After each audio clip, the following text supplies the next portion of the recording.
இன்னொரு ஃபோன் வருது எனக்கு. அதில் என் தகப்பனார் தவறிட்டார் அப்படின்னு. எங்கள் தகப்பனாரோட டெட் பாடியை பார்க்குறேன். பார்த்துட்டு நான் சொன்ன ஒரே விஷயம், உங்கள் கூட இருக்கிறதுக்காக ஷூட்டிங் எல்லாம் எனக்கு ஃப்ரீ பண்ணீங்களாப்பா அப்படின்னு கேட்டேன் என் தகப்பனார்கிட்ட. மறைந்த மறைந்த என்னுடைய தகப்பனார்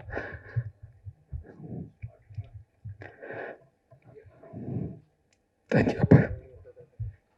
எனக்கு போட்டியே இல்லைன்னு நினைக்கிறீங்க நீங்க. இந்த படம் பார்த்தீங்களா, இந்த மெட்ராஸ் மாஃபியா கம்பெனி, இந்த இந்த இடத்துக்கு என்ன தள்ளி விட்டது யாருன்னு நினைக்கிறீங்க? முதுகு பூரா காயம் சார், ரத்தம், வடுக்கல். என்னை குத்தி குத்தி குத்தி கொலை பண்ணிட்டாங்க. என்னை வந்து ஒரு படம் வீட்டுக்கு வந்து பேசுவாங்க, பேசிட்டு போவாங்க, பேசி அந்த படம் வந்து மிஸ் ஆகும். ஏதோ ஒரு காரணம் இருக்கும். யார் காரணம் என்று சொன்னால் அந்த படத்தோடைய கதாநாயகனா இருக்கலாம், யாரோ ஒருத்தங்க இருக்கலாம். அவங்க முடிவு பண்ணுவாங்க, இந்த கேரக்டருக்கு இவர் இருந்தால் கரெக்டாக இருக்கும், வேற யாராவது வேணாம். ஸோ இந்த இடத்துக்கு என்னை தள்ளி விட்டுறதற்கு வேற வழி தெரியல சார். எனக்கெல்லாம் வேற வழி தெரியல உண்மையாவே. இந்த மெட்ராஸ் பெரிய நடிகர், இது வந்து நானா வந்து ஒரு ஒரு கல்லா எடுத்து நானா கட்டின வீடு, நானா செதுக்குன சிலைன்னு ஒருத்தர் சொல்லும்போது நம்ம ரசிப்போம். ஆனால் நானும் கிட்டத்தட்ட அப்படிதான் சார். யாருமே இல்லை, பின்புலம் கிடையாது, என் முன்னோர்கள் கிடையாது திரையுலகத்தில். நான், ஆர்கே செல்லமணி, இந்த பக்கம் உதயகுமார், எல்லாருமே வந்து போராடி வந்தவங்க தான். போராட்டம், ஒரு மிகப்பெரிய போராட்டம் இருக்கும். இது வந்து என் முன்னோர்கள் கிடையாது. நான் வந்து செத்து சுண்ணமாயிருக்கேன் சின்ன வயசுல.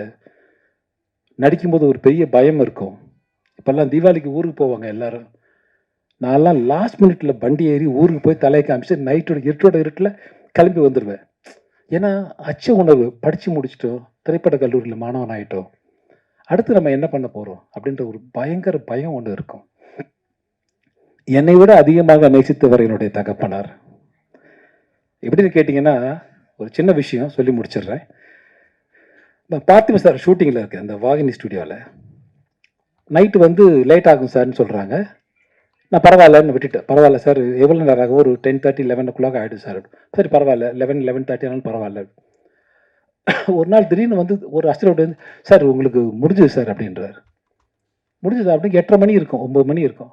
முடிஞ்சுது அப்படின்னு, முடிஞ்சுது சார் உங்களுக்கு முடிஞ்சு சொல்லிட்டேன். நான் உங்களுக்கு டவுட் கன்ஃபார்ம் பண்ணுறேன், முடிஞ்சுது சார்னு சொல்கிறாங்க. சரி சார், தேங்க்யூ சார், நான் கிளம்புறேன் அப்படின்னு பார்த்து சார் சொல்கிறேன். பாய் சொல்லிட்டு வீட்டுக்கு வரேன். திரும்ப ஒரு அசிஸ்டன்ட் ஓடி வர்றார். ஓடி வந்து, சார் நாளைக்கு டேட்டு கேட்டிருந்தோம் உங்ககிட்ட, அந்த டேட்டு நாளைக்கு வேணாம் சார். ஃப்ரீ பண்ணுறாரு என்ன. நாளைக்கு வேணாமா உங்களுக்கு? வேண்டாம். அப்படியா சார், நாளன்னைக்கு வேண்டாம் சார். So nice, thank you. இன்னொரு ஃபோன் வருது எனக்கு. அதில் என் தகப்பனார் தவறிட்டார் அப்படின்னு. ஸோ அவர் எவ்வளோ சினிமாவை நேசிச்சிருக்காரு. அவருடைய சாவுக்கு நான் போகணுன்றதுக்காக எனக்கு 2 hours முன்னாடியே என்னை வந்து சினிமாவிலேருந்து என்னை வந்து ரிலீவ் பண்ணிவிட்டு 2 daysக்கு அவர் டெட் பாடி கூட இருக்கணுன்றதுக்காக 2 daysக்கு எனக்கு ஷூட்டிங்கே என்னை விட்டுட்டு, என்னை விட அதிகமாக நேசித்தவர் என்னுடைய தகப்பனார் என்று எனக்கு தெரிகிறது. என்னோட அதிகமாக நேசித்தவர் எங்கள் அப்பா. இவன் இருந்தால் இந்த இந்த திரையுலகம் நன்றா. நான் இன்றைக்கு நடிகராக நிற்கிறேன் என்று சொன்னால் அதற்கு அப்புறம் ஒரு காரணம். இதெல்லாம் வந்து அன்றைக்கி நைட் பௌர்ணமி தான். அந்த பௌர்ணமி விழா நடக்குது, இந்த பாமக விழா நடக்குது. அந்த விழாக்கு நான் போயிட்டுருக்கேன். அந்த விழா தாண்டி தான் மகாபலிபுரம் வழியாக இந்த பக்கம் போனால் ஈஸியாக போயிடலாம். ஸோ நான் வீட்டுக்கு போய் தான் கிளம்பி போகிறேன். அப்போ போய் எங்கள் தகப்பனாரோட டெட் பாடியை பார்க்குறேன். பார்த்துட்டு நான் சொன்ன ஒரே விஷயம், உங்கள் கூட இருக்கிறதுக்காக ஷூட்டிங் எல்லாம் எனக்கு ஃப்ரீ பண்ணீங்களாப்பா அப்படின்னு கேட்டேன் என் தகப்பனார்கிட்ட.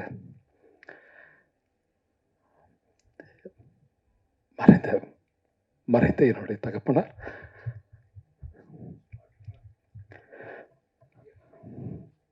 தேங்க்யூ அப்பா. இதெல்லாம் வந்து யாரும் சொல்ல மாட்டாங்க. ஏதோ ஒரு பெரிய நடிகராக இருந்தால் பெரிய விஷயமா மாறும். இன்றைக்கி ஆர்கே செல்லமணி சார் சொன்ன மாதிரி ஒரு சராசரி நடிகன் இன்றைக்கி எங்களை முடிவு பண்ணுறது, என்ன முடிவு பண்ணுறது குறிப்பாக சொல்லலாம். எனக்கு போட்டியே இல்லைன்னு நினைக்கிறீங்க நீங்கள். இந்த படம் பார்த்தீங்களா, இந்த மெட்ராஸ் மாஃபியா கம்பெனி, இந்த இடத்துக்கு என்ன தள்ளி விட்டது யாருன்னு நினைக்கிறீங்க? முதுகு பூரா காயம் சார், ரத்தம், வடுக்கள் என்னை குத்தி குத்தி குத்தி கொலை பண்ணிட்டாங்க. என்னை வந்து ஒரு படம் வீட்டுக்கு வந்து பேசுவாங்க, பேசிட்டு போவாங்க, பேசி அந்த படம் வந்து மிஸ் ஆகும். ஏதோ ஒரு காரணம் இருக்கும். யார் காரணம் என்று சொன்னால் அந்த படத்தோடைய கதாநாயகனா இருக்கலாம், யாரோ ஒருத்தங்க இருக்கலாம். அவங்க முடிவு பண்ணுவாங்க, இந்த கேரக்டருக்கு இவர் இருந்தால் கரெக்டாக இருக்கும், வேற யாராவது வேணாம். ஸோ இந்த இடத்துக்கு என்னை தள்ளி விட்டுறதற்கு வேற வழி தெரியல சார். எனக்கெல்லாம் வேற வழி தெரியல உண்மையாவே. இந்த மெட்ராஸ்கா இந்த படத்தில் நான் லீட் ரோலை பண்ணியிருக்கேன். அஃப்கோர்ஸ் லீட் ரோல், கதாநாயகன் கிடையாது, கதையினுடைய நாயகன், அவ்வளவுதான். ஸோ அதனால வந்து தயவு செய்து வந்து கலையை கலையா பாருங்க. இன்னைக்கு வந்து ஒரு என்னுடைய சகோதரி ஒருத்தங்க பேசினாங்க, ரொம்ப நேர்மையான பேச்சு, நானும் ரசித்தேன் அந்த பேச்சை. திரையுலகத்தில் இன்றைக்கு நாம் படுகிற கஷ்டம், இன்னைக்கு நமக்குன்னு ஒருத்தர் வேணும்னா அப்படின்னா ஒரு 100 பேர் இருக்கும், அதில் 10 பேர் தான் வேணும்னா 10 பேர் சூஸ் பண்ணுற இடத்துல ஒருத்தங்க இருக்காங்க. அதனால தயவு செய்து ஆர்கே செல்லுமணி போல, உதயகுமார் போல, பேரரசுலாம் வந்து இன்னைக்கு ஒரு மிகப்பெரிய இயக்குனர் தான், இல்லைன்னு சொல்லலை. ஆனால் நம்மளுடைய சாபக்கேடா என்ன காரணம்னு தெரியல, ஒதுக்கி வச்சுட்டு இந்த பக்கம் ஒருத்தரை செலக்ட் பண்ணுறோம் நம்ம. ஸோ அதுலேயும் மிங்கிள் பண்ணி போயிட்டே இருக்கும். இந்த ஓடுற குதிரை என்றைக்குமே ஓடுன்ற மாதிரி அதில் வந்து தாண்டி போயிட்டுருக்கோம் பார்த்துட்டு. இன்னைக்கு இருக்கக்கூடிய ஜென்சி ஆல்ஃபா கிட்ஸ் வந்து இவரோட பர்ஃபார்மன்ஸஸ் எல்லாம் பார்க்குறப்ப வேற லெவலில் பண்ணுறாரு, செம்ம ஃபன்னாக இருக்காரு அப்படின்னு சொல்லிட்டு நிறைய பேர் முட்டு கொடுக்குறத நீங்கள் பார்ப்பீங்க. ஆனால் டிப்பிக்கலாக போய் ஒரு 80s கிட்டு 90s கிட்ட கேட்டாங்க அப்படின்னா யார் தெரியுமா அவர், வரலாறு தெரியுமா அப்படின்னு சொல்லிட்டு பயங்கரமாக உங்களுக்காக நாங்கள் டஃப் ஃபைட்லாம் கொடுத்துட்ருக்கோம் சார். மோஸ்ட் வாண்டட் ரெக்வஸ்ட் அப்படின்னு சொல்லிட்டு ஒன்று இருக்குது, பழைய பன்னீர்செல்வமாக உங்களை வந்து பார்க்கணும் அப்படின்னு சொல்லிட்டு. பட் அது இந்த படத்தில் வந்து அதற்கு மிகச் சரியான தீனி கிடைச்சிருக்கு அப்படின்னு நம்புகிறோம். நானும் சின்ன வயசுலேருந்து சொல்லவே மாட்டேன் சார், ஏன்னா நான் இப்போ பிறக்கவே இல்லை சார். வாங்க ஆனந்தராஜ் சார்.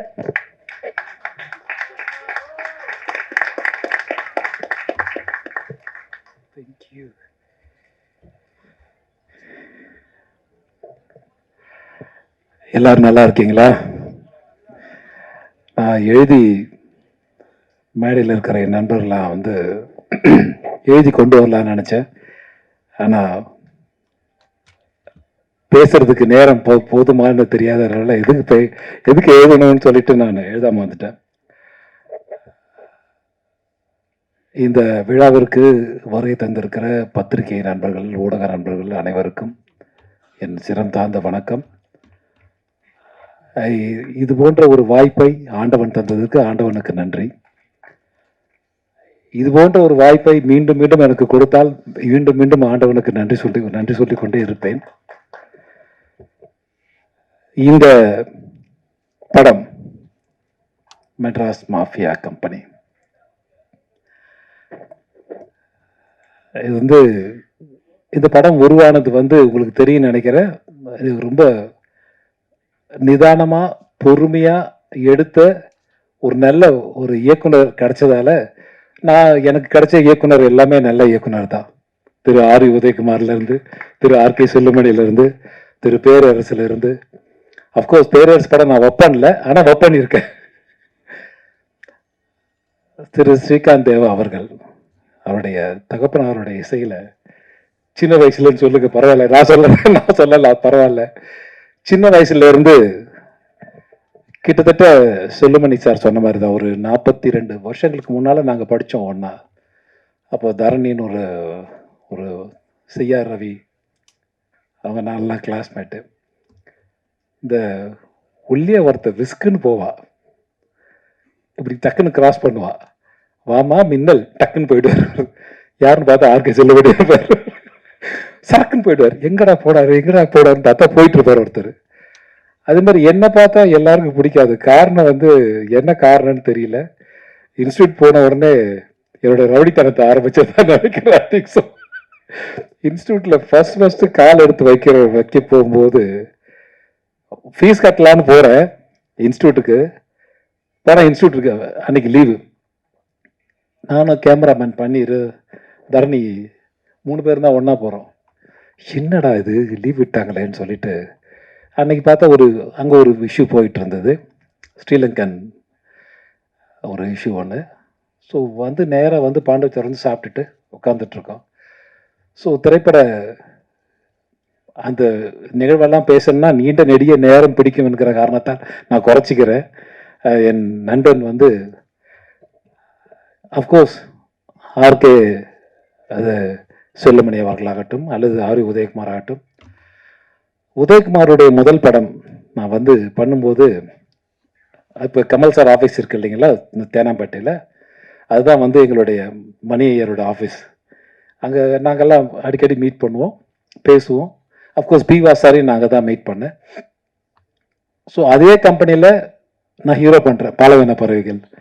ஸோ அது வந்து ஆர் உதயகுமார் பார்க்குறாரு. ஆர் உதயகுமார் வந்து அந்த படம் கிடைக்கும்போது அப்போ அவருக்கு திருமணம் ஆகலை. ஸோ இந்த படத்தை சக்ஸஸ் பண்ணிட்டு தான் நான் திருமணம் பண்ணுவேன்னு ஒரே அடம் பிடிச்சிட்டு இருந்தார். அவர் வந்து நாங்கள்லாம் சேர்ந்து ஒர்க் பண்ணி கொடுத்தோம் அந்த படம். ஸோ எனக்கு ஷூட்டிங் கூப்பிடுறாரு ஒரு நாள்.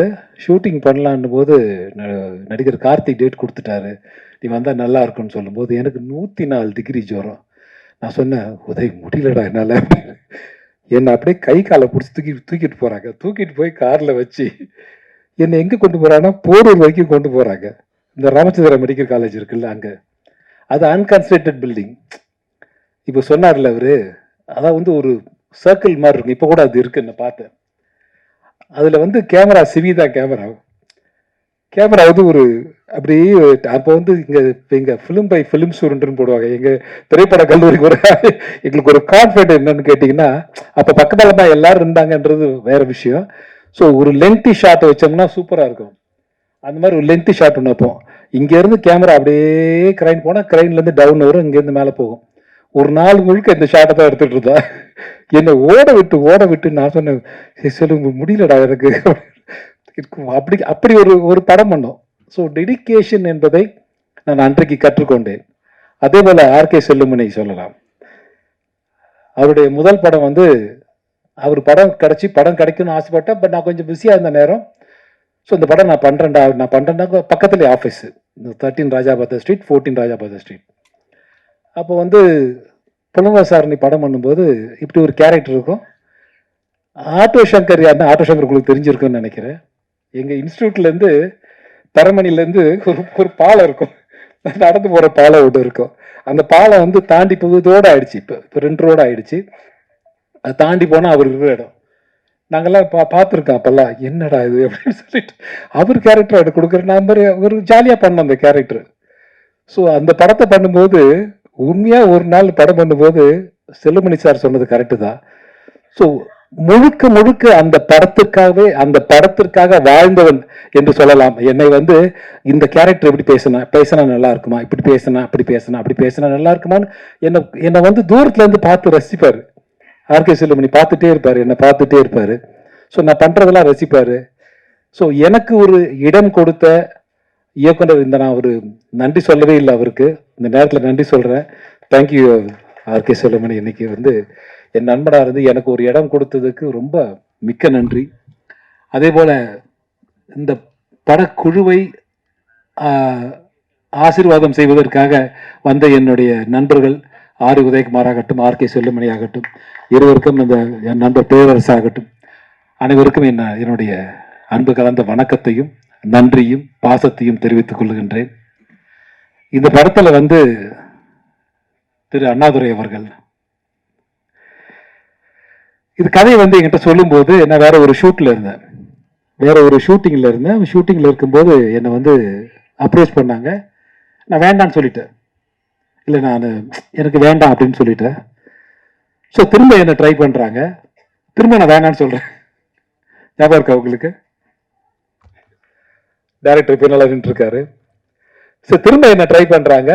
திரும்ப நான் வந்து லைன் ஃபுல்லாக கேட்குறேன், ஒரு தடவை ஃபுல்லாக கேட்குறேன் அப்படின்னு கேட்டு ஒத்துக்கிட்ட படம் தான் இன்னைக்கு மெட்ராஸ் மாஃபியா கம்பெனி நீங்கள் எல்லாம் பார்க்குற படம் இன்றைக்கு. ஸோ இந்த படத்தோட தயாரிப்பாளர் என்னை அணுகும்போது நான் கேட்ட ஒரே ஒரு வார்த்தை, நான் கேட்ட சம்பளம் எனக்கு சம்பளம் கொடுத்துருவீங்க, எனக்கு தெரியும், ஓகே. அதே போல் என்னை நம்பி வருகிற இந்த தொழிலாளர் இருக்காங்க இல்லையா, இந்த 24 கிராஃப்ட் இருக்காங்க இல்லையா, இவங்களுக்கெல்லாம் நீங்கள் சம்பளம் கரெக்டாக கொடுத்துருவீங்களா அப்படின்னு கேட்டேன். அந்த சம்பளத்தை ஒரு அப்பழுக்கு இல்லாமல் இன்றைய வரை கையிலே கொண்டு சேர்த்தவர் என்னுடைய அருமை நண்பர் அண்ணாதுரை அவர்கள். அண்ணாதுரை என்றால் சிஎன் அண்ணாதுரை கேள்விப்பட்டிருப்பீங்க நீங்க எல்லாம், காஞ்சிபுரத்தில் பிறந்தவர். அவர் வந்து எனக்கும் அவருக்கும் எனக்கும் ஆர்கே செல்லுமணிக்கும் எனக்கு ஒரு சின்ன பந்தம் இருக்கு, அது வேற விஷயம். ஆனால் அந்த சிஎன் அண்ணாதுரை என்றைக்கு இறந்தாரோ அன்றைக்கு பிறந்தவர் தான் திரு அண்ணாதுரை அவர்கள். அந்த அதாவது வந்து இப்ப நான் ஒரு படம் பண்ணிட்டு இருக்கோம், இப்போ வா வாத்தியார்னு ஒரு படம். அதில் வந்து Karthi sir, Sathyaraj sir, Rajkiran sir, நான் எல்லாம் பண்ணுறோம். ஸோ அந்த கதையை கிட்டத்தட்ட அப்படிதான். எம்ஜிஆர் அவர்கள் தவறிய போது பிறக்கிறவர் தான் கார்த்தி சார்னு ஒரு கதை பண்ணோம். ஸோ இது அந்த மாதிரி பேரறிஞர் அண்ணா வந்து இறந்த நாள் என்று பிறந்தவர் தான் இந்த இந்த அண்ணாதுரை. அதனால தான் பேர் அண்ணாதுரைன்னு வச்சிருக்காங்க இவருக்கு. அதனால இவருடைய மனைவி பேர்ல வந்து இந்த படம் தயாரிச்சாரு. இந்த பேசுகிற இந்த பெண்மணி இருக்கிறாங்க இல்லையா, அவங்க வந்து நான் பேசுகிற சம்பளத்தை எனக்கு உடனடியாக தந்தவர் இவர் என்று சொல்லுகிற அளவுக்கு இவர் வந்து ஒரு நல்ல தயாரிப்பாளராக இருக்காரு. இது போலதான் நாங்கள் வந்து எதிர்பார்க்கிறோம். இது போல வந்து நடிகர்களும் இந்த போன்ற இயக்குநர்களும் இது போல வந்து இன்னும் எதிர்பார்க்கறதா நாங்கள் வந்து சீக்கிரம் அதாவது உழைக்கிற உழைப்பாளி அதுதான் வேலை செய்யறாங்க. இன்னைக்கு பணம் கிடைச்சா மகிழ்ச்சி அடையாதவங்க யாருமே கிடையாது. ஸோ அதனால வந்து அவருக்கு என்னுடைய மனமார்ந்த நன்றியும் வாழ்த்துக்களும். இன்னும் நிறைய நீண்ட நெடிய பயணம் உங்களுக்காக காத்திருக்கு சார். இன்னும் எத்தனை பேர் உங்ககிட்ட காசு சொல்ல போறாங்கன்னு தெரியல. காசு சொல்லுவாங்க, இருந்தாலும் முடிவெடுக்க போறது நீங்க தான். இந்த படத்துல என்னோட சேர்ந்து ஒர்க் பண்ண என்னுடைய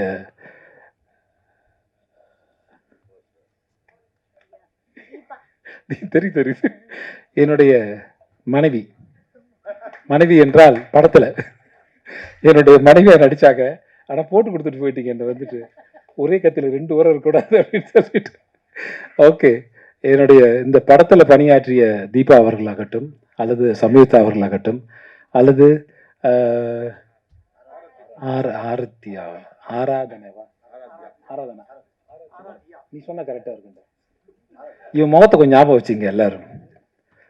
அதனால ஆராதனா ஆகட்டும், அல்லது இன்னும் இந்த படத்துல பண்ண டெக்னீஷியன்ஸ் எல்லாருக்கும் ஒரு என்னுடைய மனசுல இடம் பிடிச்சிட்டாங்க. எல்லாருக்கும் ஒரு நீண்ட வாழ்த்துக்களும் நன்றியும்.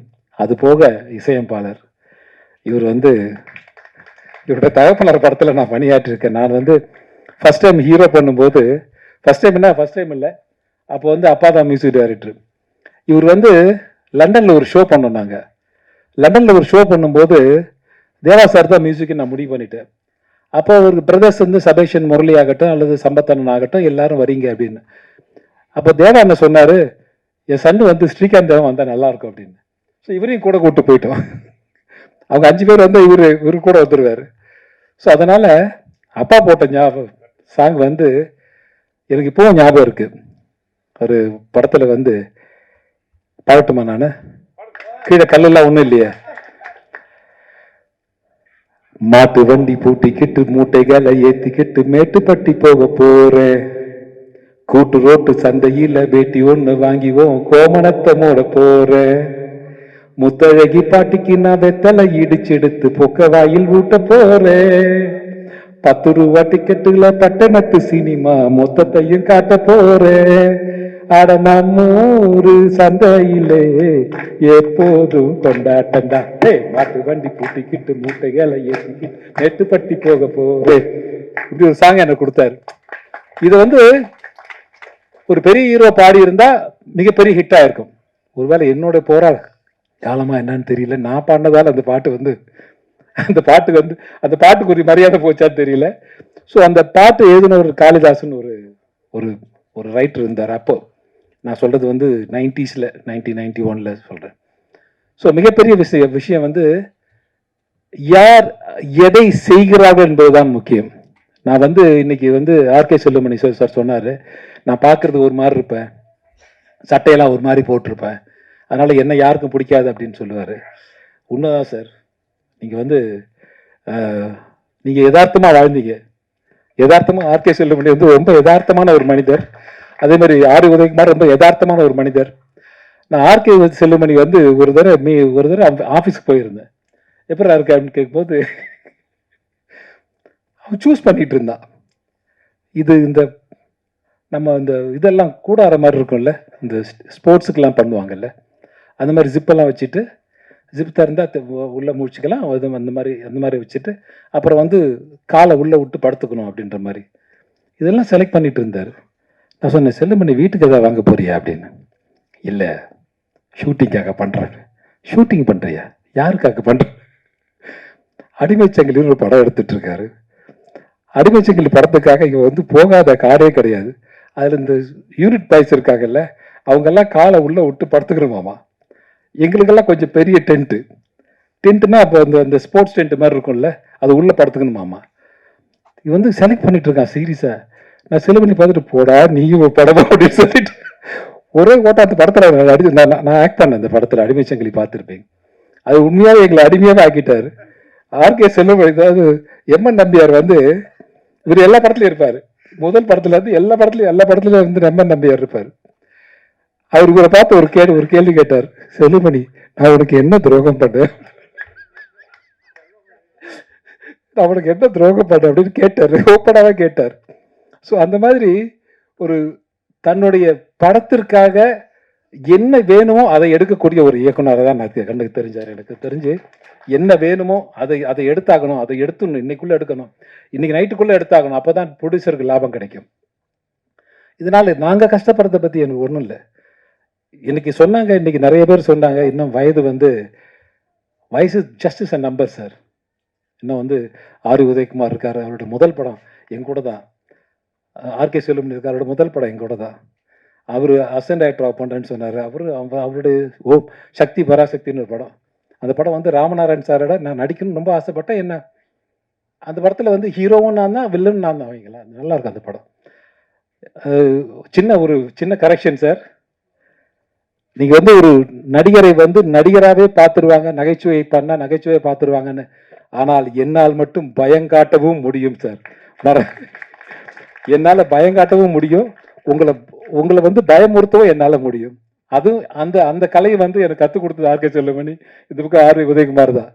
ஏன்னா வந்து ஆர் உதயகுமார் படம்லாம் வந்து உறுதிமொழி நான் பண்ணும்போது எக்ஸ்ட்ரானரி கேரக்டர். இப்பவும் நான் அந்த கதையை சொன்னோம்னா இப்போ சொல்லுவாங்க எல்லாருமே, ஏன் இந்த படம் திரும்ப நம்ம எடுக்கக்கூடாது அப்படின்னு கேட்பாங்க. ஸோ நான் வந்து ஒரு பொண்ணை கெடுத்துட்டு ஒரு டாக்டரை பார்த்து கேட்பேன். டாக்டர் நடிச்சார் யாருன்னா சிவகுமார் சார். அவரை பார்த்து கேட்பேன், நான் வந்து பொண்ணை கெடுக்கலன்னு லெட்டர் கொடுங்க. அவர் வந்து ரொம்ப சீரியஸாக வந்து, இல்லை நான் இதான் கெடுத்தேன், நான் கொடுத்துருவேன் அப்படின்னு. கட் பண்ணால் வீட்டில் போய் அவர் மனைவியை கெடுத்துருவேன். மனைவியை கெடுத்துட்டு மனைவியை நான் தான் கெடுத்து லெட்டர் கொடுக்கணும்னு அப்படின்னு சொல்லிட்டு வந்துடுவேன். ஸோ இதான் கதை. ஸோ என்னை வந்து கொலை பண்ணுறதுக்காக ஒருத்தர் அலைவார். ஸோ என்னை கொலை பண்ணுறதுக்காக ஒரு கொலை வெறியில் ஒருத்தர் சிவகுமார் சார் இருப்பார். பிரபு சாரை போய் ரிலீஸ் பண்ணி கூப்பிட்டு வருவார் இவர் கொலை பண்ணணுன்னு. இவர் கத்தியை மேலே போட்டு பிடிக்கும்போது நான் ஓடிடுவேன். ஏன் குத்தலைன்னு சிவகுமார் சார் கேட்பாரு. இவனை கொலை பண்ணுறதுக்காக நான் தூக்கு மாடிக்கு போனேன் அப்படின்னு சிவகுமார் சார் பிரபு சார் சொல்லுவார் சிவகுமார்கிட்ட. அதாவது என்ன கொலை பண்ணதுக்காகத்தான் ஒருத்தர் ஜெயிலுக்கு போயிருக்கேன், அவனை கொண்டு வந்து இவனை கொலை பண்ணணும்னு சொல்கிறார். இந்த ஒரு கதையை வந்து சொன்ன உடனே எனக்கு ரொம்ப ரொம்ப ரொம்ப லைச்சிட்டு அந்த படத்தில். நான் வந்து அந்த படம் ரொம்ப பிஸியாக அந்த நேரம், பட் ஊட்டி அங்கே இங்கே சுற்றி போய் அந்த என்னை அலைய விட்டான் பாருங்க, சிரிக்கிறா பாருங்க உதயகுமார். ஐயோ, தேக்கடியில் கொண்டு போயிட்டு தேக்கடியில் பிரபு சார்ல பாடி நான் தண்ணி ஊற்றிக்கிறேன், சுடு தண்ணி ஊற்றிக்குவார் அவர். எனக்கு பச்சை தண்ணியில் நடுங்கிட்டு இருப்பேன். இந்த லொடக் பாண்டி மாதிரி ஒருத்தர் இருப்பான், தரணின்னு ஒரு ஒரு டேரக்டர் இருக்காங்க. மச்சான் பூசிடுறேன் மச்சான் பூசிடுறேன் மச்சான் மேலே வந்து பூசி விட்டுருவேன். நான் அப்படியே நின்றுட்டு இருப்பேன் ஃபுல். அதாவது என்னன்னா, நடுக்காட்டில் எங்கள் ஷூட்டிங் நிறுத்திட்டாங்க. நடுக்காட்டில் தேக்கடியில் ஷூட்டிங் பண்ணிட்டு இருந்தாங்க ஆர் உதயகுமார். எனக்கு என்னன்னா, அந்த உள்ள தள்ளி காட்டுக்குள்ளே எங்களை தள்ளி கதவு மூட்டு காட்டுக்கு ஒரு தோட்டக்கார மாதிரி போயிட்டு வர்றாரு. அவர் கதவை மூடிட்டு இந்த கம்பி போடுவாங்கல்ல, அந்த கம்பி ராடெல்லாம் போட்டுட்டு போயிடுவார். போனாருன்னா அடுத்த நாள் காலை தான் அவர் எழுப்பி கூப்பிட்டு வரணும். ஒரு நாள் எங்களுக்கு 2 மணிக்கு ஷூட்டிங் முடிஞ்சு, நைட்டு 2 மணிக்கு 3 மணிக்கு முடிஞ்சது. எனக்கு பிரபு சார் சிவகுமார் சார்க்கலாம். நாங்கள் போய் இவரை எழுப்பி கூப்பிட்டு வந்து கேட்டை திறந்து வெளியில் போகிறோம். நான் சொன்னேன், உதய், இந்த மலை டேயில் பார்த்துட்டு, இந்த மலையெல்லாம் பார்த்துட்டு நீ ஷூட்டிங் பண்ணி இந்த இடத்துல பள்ளம் நோண்டுறோம், இந்த இடத்துல ஒரு குடிசை போடுறோம், செட்டு போடுறோம், சூப்பராக இருக்கும் அப்படின்னு எடுத்துட்டீங்க. இதை பல்லாவரத்திலே பண்ணியிருக்கலாமாடா. எதுக்குடா இவ்வளோ தூரம் வந்த அப்படின்னு உதய் சிரிச்சிட்டு இருக்கா உட்காந்துட்டு. என்னன்னு கேட்டிங்கன்னா, மலைக்கெல்லாம் லைட் பண்ண முடியாது. நாங்கள் அந்த ரோடுக்கு மட்டும் லைட் போட்டிருக்கோம். இவ்வளோ பெரிய வண்டுங்க, அந்த காட்டில் லைட்டே பார்த்ததில்ல. வண்டு வந்து டிஸ்குன்னு அடிக்கும், டொய் டிஸ்குன்னு அடிக்கும். இங்கே வந்து அடித்தோடனே அப்படியே நின்றுட்டு இருப்பேன். நான் வந்து ஃபுல் சகதி, என் ஃபேஸ் தெரியக்கூடாது, கதைப்படி என் ஃபேஸ் தெரியக்கூடாது. என் ஃபேஸ் தெரிஞ்சுன்னா ஹீரோக்கு என்ன யாருன்னு தெரிஞ்சிடும். அவர் தண்ணியில் முக்கி விட்டு எடுக்கும்போது அதை பேட்ச் ஒர்க் பண்ணிட்டு இருக்கா. எங்கள் திருவள்ளூரில் வந்து ஒரு இடத்துல பேட்ச் ஒர்க் பண்ண ஒரு ஃபிஷிங் ஒரு நர்சரி மாதிரி. அதில் வந்து என்னை முக்கி எடுக்கணுமாமா. முக்கி எடுத்தா என் மேலே பூரா புழு ஓடிட்டு இருக்கு, மீன் புழுலாம் ஓடிட்டு இருக்கு. செல்லுபடி நான் சொன்ன உதவி விட்டுரு பிரபு சார் முக்கிய படி எப்படி முக்கி எடுத்துடுற முக்கி எடுக்கிறார் என்னை போட்டு. எனக்கு ஐயோ, உண்மையா சொல்ல போனா இன்றைய வரை நான் திரையுலகத்தில் இருக்கிறேன் என்று சொன்னால் அதற்கெல்லாம் அடித்தளம் போட்டது இவங்க 2 பேரும் தான். ஏன்னா படாத கஷ்டங்கள்லாம், இந்த கஷ்டங்கள்லாம் பட்டு தான் நாங்கள்லாம் நடிகர் நான் இன்னைக்கு வந்திருக்கோம். நீங்கள்லாம் பாராட்டுறீங்க. நீங்கள்லாம் வந்து இன்றைக்கு வந்து குழந்தையிலேருந்து நான் பார்த்துருக்கேன், நிறைய பேர் சொன்னாங்க இன்னைக்கு.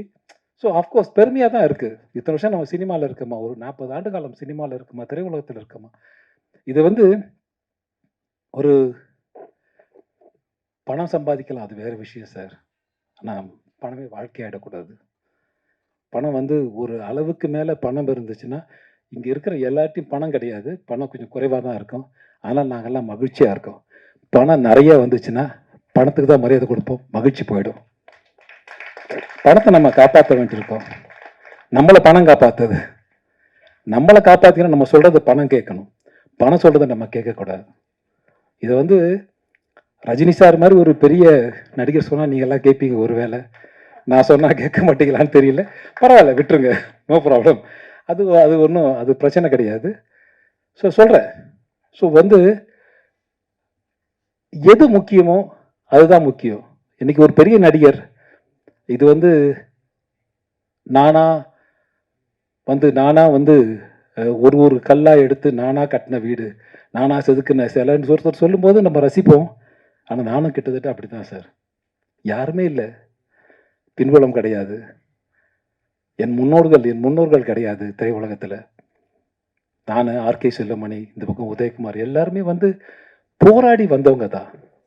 போராட்டம், ஒரு மிகப்பெரிய போராட்டம் இருக்கும். இது வந்து என் முன்னோர்கள் கிடையாது. நான் வந்து செத்து சுண்ணமாயிருக்கேன் சின்ன வயசில். நடிக்கும்போது ஒரு பெரிய பயம் இருக்கும். இப்போல்லாம் தீபாவளிக்கு ஊருக்கு போவாங்க எல்லாரும். நான்லாம் லாஸ்ட் மினிட்ல வண்டி ஏறி ஊருக்கு போய் தலையை காமிச்சு நைட்டோட இருட்டில் கிளம்பி வந்துடுவேன். ஏன்னா அச்ச உணர்வு, படித்து முடிச்சிட்டோம், திரைப்பட கல்லூரியில் மாணவன் ஆகிட்டோம், அடுத்து நம்ம என்ன பண்ண போகிறோம் அப்படின்ற ஒரு பயங்கர பயம் ஒன்று இருக்கும். என்னை விட அதிகமாக நேசித்தவர் என்னுடைய தகப்பனார். எப்படின்னு கேட்டிங்கன்னா, ஒரு சின்ன விஷயம் சொல்லி முடிச்சிடுறேன். நான் பார்த்திப சார் ஷூட்டிங்கில் இருக்கேன், அந்த வாகினி ஸ்டுடியோவில். நைட்டு வந்து லேட் ஆகும் சார்னு சொல்கிறாங்க. நான் பரவாயில்லன்னு விட்டுட்டேன். பரவாயில்ல சார், எவ்வளோ நேரம் ஆகும், ஒரு 10:30 11 o'clock ஆகிடும் சார். சரி பரவாயில்ல, 11:30 ஆனாலும் பரவாயில்ல. ஒரு நாள் திடீர்னு வந்து ஒரு அசிஸ்டன்ட் வந்து, சார் உங்களுக்கு முடிஞ்சுது சார் அப்படின்றார். முடிஞ்சுது அப்படின்னு 8:30 மணி இருக்கும், 9 மணி இருக்கும். முடிஞ்சுது அப்படின்னு, முடிஞ்சுது சார் உங்களுக்கு முடிஞ்சு சொல்லிட்டேன். நான் உங்களுக்கு டவுட் கன்ஃபார்ம் பண்ணுறேன், முடிஞ்சுது சார்னு சொல்கிறாங்க. சரி சார், தேங்க்யூ சார், நான் கிளம்புறேன் அப்படின்னு பார்த்து சார் சொல்கிறேன். பாய் சொல்லிட்டு வீட்டுக்கு வரேன். திரும்ப ஒரு அசிஸ்டன்ட் ஓடி வர்றார். ஓடி வந்து, சார் நாளைக்கு டேட்டு கேட்டிருந்தோம் உங்ககிட்ட, அந்த டேட்டு நாளைக்கு வேணாம் சார். ஃப்ரீ பண்ணுறாரு என்ன. நாளைக்கு வேணாமா உங்களுக்கு? வேண்டாம். அப்படியா சார், நாளன்னைக்கு வேண்டாம் சார். So nice, thank you. இன்னொரு ஃபோன் வருது எனக்கு, அதில் என் தகப்பனார் தவறிட்டார் அப்படின்னு.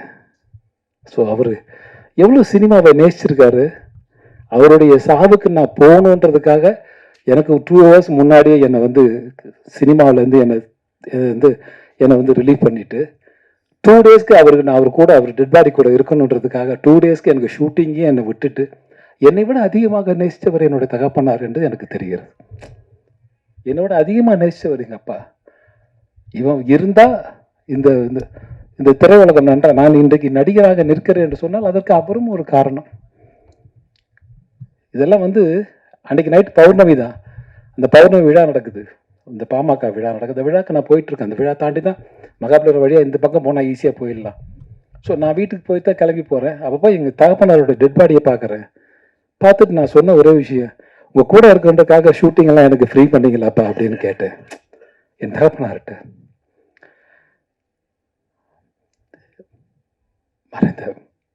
மறைந்த என்னுடைய தகப்பனார்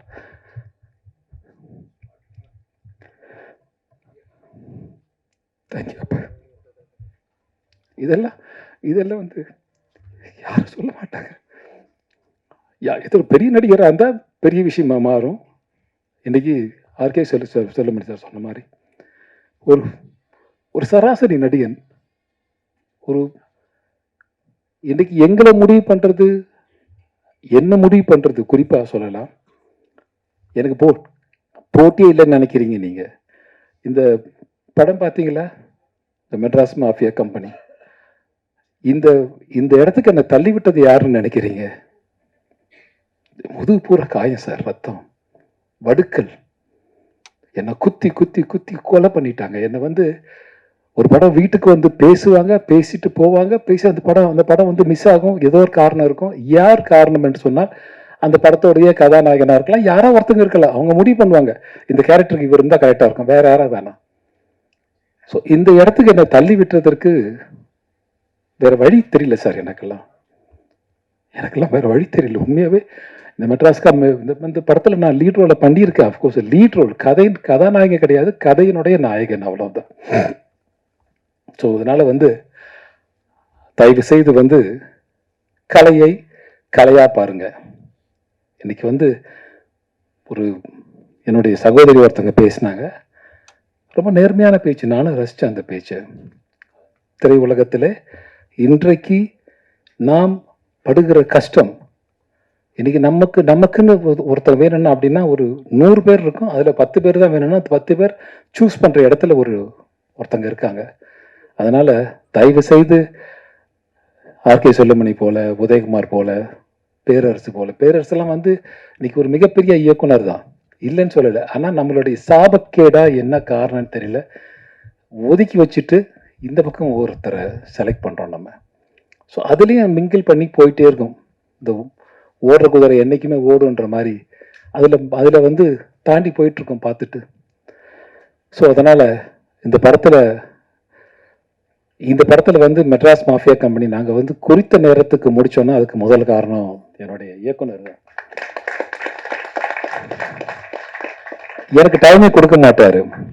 எனக்கு டைம் கொடுக்காம அவர் ப்ராமோட்டிங் பண்ணுறத நான் பேசுவேன். இது ஒரு சீனாக இருக்கும், நானும் முனிஷ்காந்தெல்லாம் பண்ணியிருப்போம், இந்த சீனாக இருக்கும். நான் சொன்னேன், நீங்கள் பேசுங்க, நீங்கள் பேச நான் எடுத்து பேசுகிறேன், ஏன்னா தெலுங்கு படம் பண்ணி எனக்கு பழக்கம், அதனால் நீங்கள் பேசுங்க அப்படின்னு சொல்லிட்டு அவர் ப்ராமோட் பண்ணுவார். மழை வேறு பெஞ்சிட்டு இருக்கு, மழை பெய்யும் போது மழையில் அந்த சீன் எடுத்துகிட்டு இருக்கோம், முடிச்சுட்டு போகணும், உடனே போகணும். ஒரு 1 ஹவரில் ஷிஃப்டிங், ஒரு நாளைக்கு 5 சீன் 6 சீன் எடுப்பார் டேரக்டர். இவருக்காக நானும் ஒத்துழைச்சு இவருக்காக, என்ன பரவாயில்ல சார், பரவாயில்ல, நீங்களே பண்ணுங்க. இந்த ஆனந்தராய் தான் இந்த படத்துல பாப்பீங்க நீங்க. இதுல வந்து ஒரு டிஃப்ரெண்டான கதை, இந்த கதை காலம் ரொம்ப புதுசா இருக்கும். இது நல்ல படம் என்று உங்களுக்கு தோன்றினால், உங்க மனசாட்சிக்கு தோன்றினா நீங்க நல்ல படம்னு எழுதுங்க. கண்டிப்பா வந்து என் பத்திரிகை நண்பர்கள், இந்த ஊடக சமுதாயம் வந்து 4 தூண்ல ஒரு தூண் மாதிரி, நீங்க கொண்டு போய் சேர்க்கறதா இன்னைக்கு நல்ல படமா கெட்ட படமா. நல்ல படம் என்று நாங்கள் எடுத்திருக்கிறோம். நல்ல படத்தை நீங்களும் வரவேற்கின்ற நம்பிக்கை எனக்கு இருக்கிறது. இந்த படத்திற்காக உழைத்த அனைவருக்கும் நன்றி கலந்த வணக்கத்தை தெரிவித்துக் கொண்டு, எனக்கு காசு கொடுத்த தயாரிப்பாளர்லேருந்து காஃபி கொடுத்த தயாரிப்பு நிர்வாகி வரை, இன்றைக்கு அசிஸ்டன்ட் டைரக்டர்லேருந்து இன்னைக்கு பிஆர்ஓலேருந்து இந்த நிகழ்ச்சியை நடத்தின என்னுடைய சகோதரி ரோகிணி, அவங்க உள்ள சொன்னாங்க, பேரை மறந்துட்டேன். என்னுடைய மகளா நடிச்சாங்க அவங்க படத்துல, ஆனா அவங்க பேரே நான் இன்னும் ஞாபகம் வச்சுக்கல, பேர் கேட்டு ஞாபகம் வச்சுக்கல. ஆராதரான்னு பேர் சொன்னாங்க அவங்க என்கிட்ட, இப்பதான் பேரே கேட்டு தெரிஞ்சுக்கிறேன். அதான் என்ன பண்றது சொல்லி பார்க்கலாம் நம்மளுக்கு. தேங்க்யூ, ரொம்ப நன்றி, தேங்க்யூ வெரி மச். இது வந்து உங்களுடைய நாங்கள் எதிர்பார்க்கறதெல்லாம் உங்கள்கிட்ட இருந்து உங்களுடைய கைத்தட்டலும் வரவேற்பும் தான். இதை நான் பேசின ஒரு கலைஞனுக்கு உங்களை போன்ற ஒரு நல்ல வார்த்தை, நல்ல மகிழ்ச்சியான ஒரு வார்த்தை. நாங்கள் வந்து பழகிட்டோம், நல்ல படமா கெட்ட படமா, நல்லா ஓடிச்சுன்னா நல்லா ஓடிச்சு, ஓகே, வேற வேலையை பார்க்கலாம், நல்லா ஓடனாலும் அடுத்த வேலையை பார்க்கலாம், அப்படி நினச்சிட்டு போகிற மாதிரி நாங்கள் நினச்சிட்டு போயிட்டே இருப்போம். அந்த மாதிரி நல்ல படம் இதை வாழ்த்தணும், வரவேற்கணும் என்று உங்களோடு கேட்டுக்கொண்டு இந்த படத்திற்காக உழைத்த அனைவருக்கும் நன்றி கலந்த வணக்கத்தை தெரிவித்துக் கொண்டு விடைபெறுகிறேன். நன்றி, வணக்கம். Thank you sir. நிறைவாக திரைப்படத்தின் இயக்குனர் ஏஎஸ் முகுந்தன் அவர்கள்.